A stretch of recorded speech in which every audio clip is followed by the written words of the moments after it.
In this video, we are going to see about the second order system briefly. Actually, the closed loop second order system is, this is closed loop second order system. This is g of s value. Here feedback is unity. So from this closed loop transfer function, it means c of s divided by r of s. So this is the formula, g of s divided by 1 plus g of s into h of s.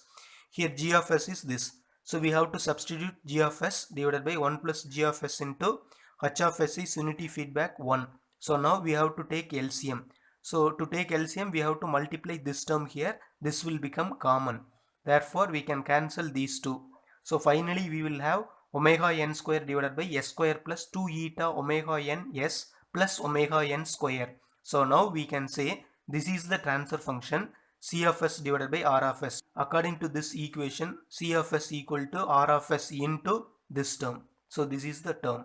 Okay, c of s is output, c of s equal to r of s. If we bring this r of s here, r of s into this term. Therefore, this term into r of s according to block diagram reduction technique. So therefore, this is a second order system.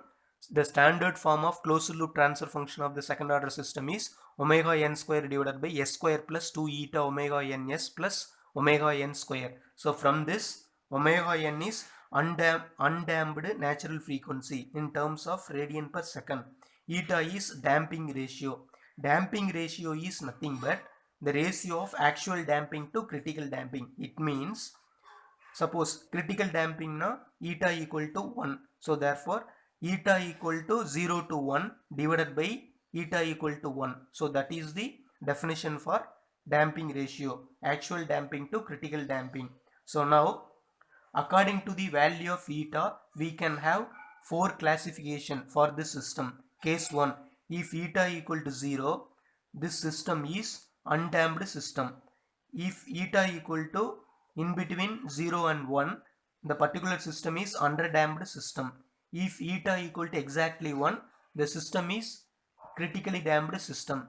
If eta equal to greater than 1, the system will become overdamped system. So from the closed loop second order transfer function, we can write the characteristic equation. To write the characteristic equation, it is simple. So we have to consider the from the second order closed loop transfer function. So we have to take the denominator, then we have to equate it to 0. So this is the denominator. Therefore characteristic equation is s square plus 2 eta omega n s plus omega n square equal to 0. So these are all the important terms of second order system.